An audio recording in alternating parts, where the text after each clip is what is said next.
Salut à tous et je suis très ravi de vous retrouver une fois encore pour 5 minutes dans la Bible. As-tu déjà pensé une fois à ce que fait le Seigneur Jésus-Christ maintenant? As-tu déjà imaginé ce que Jésus-Christ, ressuscité, monté au ciel, assis à la droite du Père, fait actuellement? Bien que la Bible ne nous donne pas beaucoup d'informations pour répondre à ces questions, elle indique plutôt sans équivoque que le Seigneur Jésus-Christ prie pour nous. Et s'il y a une réalité spirituelle, une vérité biblique qui t'aidera à persévérer dans la vie, à avancer dans la vie contre vents et marées, c'est de savoir que Jésus-Christ, notre Seigneur et notre Sauveur, intercède pour nous de façon continuelle. Et quand je pense à cette glorieuse réalité, quand je pense que mon Seigneur, mon Sauveur prie pour moi, prie pour nous, mon cœur et mon âme sont apaisés et tranquilles, rassurés. Lorsque je ne peux pas prier pour moi-même, lorsque je n'arrive pas à prier pour moi-même, je sais que Jésus-Christ prie pour moi.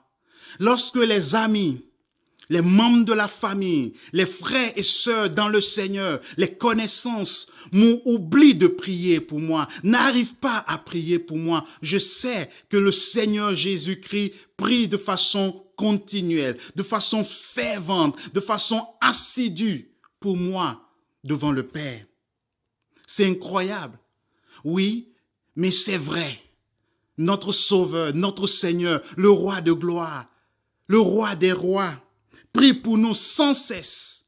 Et tiens-toi bien, ces prières sont exaucées. Ces prières pour toi, ces prières pour moi, ces prières pour nous sont exaucées car le Père lui donne tout ce qu'il demande car il prie dans la volonté du Père.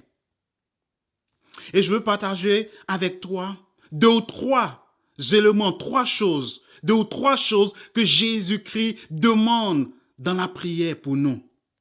Le premier élément, Jésus-Christ intercède pour ta protection, pour ma protection.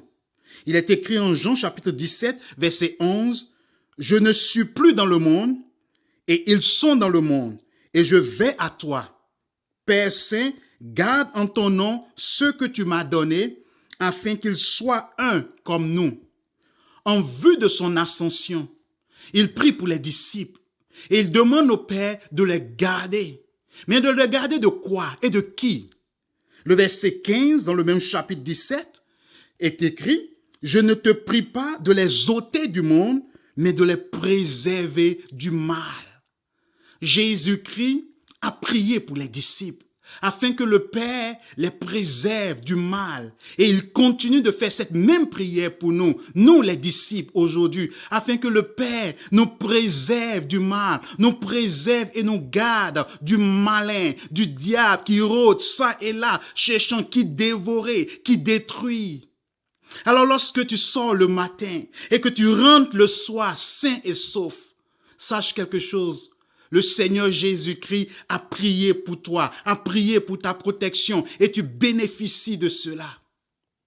Alors quelle devrait être notre reconnaissance envers ce Sauveur bienveillant, envers ce Sauveur généreux, compatissant qui prie pour nous continuellement afin que nous soyons préservés du mal et du malin. Le Seigneur Jésus-Christ intercède aussi pour ton bien-être spirituel, moral et physique. Il est écrit en Romains, chapitre 8, verset 34, « Qui les condamnera? Christ est mort, bien plus, il est ressuscité. Il est à la droite du Père, de Dieu, et il intercède pour nous. » La mort, la résurrection de Jésus et l'ascension de notre Seigneur sont toutes mentionnées dans ce verset. Depuis son ascension, le Seigneur Jésus-Christ intercède auprès du Père pour notre bien-être spirituel, moral et physique. Il prie continuellement pour toi, Quoi qu'il arrive, sache qu'il a ton bien-être à cœur dans ses prières, dans les prières qu'il présente au Seigneur. C'est pour cela que Paul peut dire qui nous séparera de l'amour de Christ, qui nous séparera de Dieu lui-même, car Christ, mort, ressuscité, intercède maintenant pour toi et pour moi. Enfin, le troisième élément, de façon brève, le Seigneur Jésus intercède pour ta préservation ou ta persévérance dans la foi. Hébreux 7, 25. Et aussi pour le pardon de tes péchés et de mes péchés. 1 Jean, chapitre 2, versets 1 à 2. Et bien d'autres sujets, bien d'autres choses qu'il demande auprès du Père. Alors quand tu te demandes, tu t'interroges, y a-t-il quelqu'un qui se souvient de moi? Y a-t-il quelqu'un qui pense à moi et qui prie pour moi? Y a-t-il quelqu'un qui se tient à la brèche pour moi? Sache ceci, le Seigneur Jésus-Christ, le roi de gloire, le Seigneur compatissant, prie pour toi. Et il le fait avec joie, avec persévérance, avec persistance. Et c'est ce qu'il a fait et continue de faire depuis 2000 ans, priant pour les saints. Et puisqu'il te connaît intimement, puisque tu te connais réellement, puisque tu connais tes véritables et vrais besoins, tu sais quoi? Il prie pour toi avec précision, avec détail, pour ces choses même que tu ne sais même pas. Et ce qui me réjouit le plus, c'est que ce qu'il demande pour toi et pour moi, le Père ne les refuse pas.